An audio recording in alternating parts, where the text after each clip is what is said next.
دا څه مسله ده یار؟ ما به دې سټ باندې دړلې او تاویږي دونه تاویږي صرف دونه او نور خوا نه دي چې نوره خوا یې بوځم نو دړ کوي درد کوي او ډېر زیات درد کوي. داسې دړ کوي چې څه ووایم نو.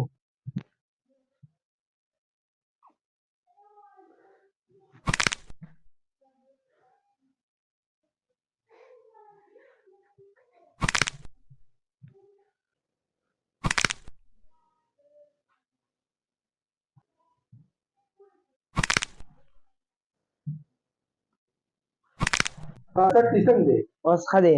تاویږي؟ تاویږي.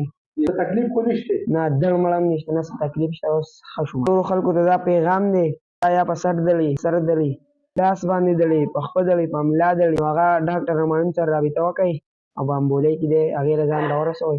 زر تر زره به ورسره ښه شئ او چې واپس د دې ځای له ځئ نو دردونه هېڅ څه به هم نه وي انشاءالله.